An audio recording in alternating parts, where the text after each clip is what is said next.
আসসালামু আলাইকুম বন্ধুরা, সবাই কেমন আছেন? আশা করি সবাই ভালো আছেন। আমিও আলহামদুলিল্লাহ ভালো আছি। তো আজকে আমি রান্না করলাম গরুর পায়া দিয়ে হালিম।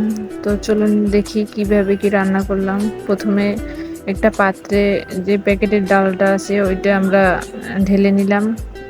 এরপরে ফুটন্ত গরম পানি দিয়ে ডালটাকে আমরা ভিজিয়ে রাখবো কিছুক্ষণের জন্য।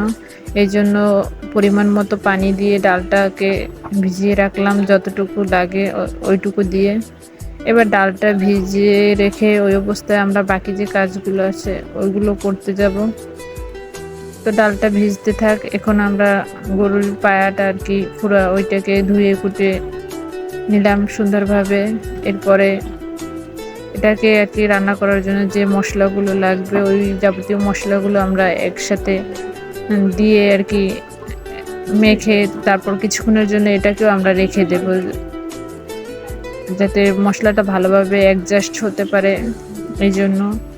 এরপরে আমরা একটা প্রেসার কুকারে দিয়ে আর কি ভালোভাবে এটাকে মানে সেদ্ধ করে তারপর একটা পাত্রে ঢেলে প্যাকেটের যে মশলাটা থাকে এই মশলাটা দিয়ে দেব।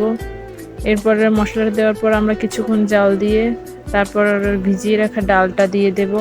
ডালটা দেওয়ার পর আমরা অনবরত নাড়তে থাকবো, না তো কামড় খাওয়ার একটা থাকে। এরপরে আস্তে আস্তে করে নাড়ার পর আমাদের এটা হয়ে যাবে। হালিমটা হয়ে যাওয়ার পর এখন আমরা আর কি ওইটা ব্রেস্তা দিয়ে তারপর উঠিয়ে নেব। তো বন্ধুরা, আমার হালিম রান্না করা শেষ। কিভাবে কি রান্না করা দেখলাম, প্লিজ সবাই একটা করে লাইক দিয়ে যাবেন দেখে।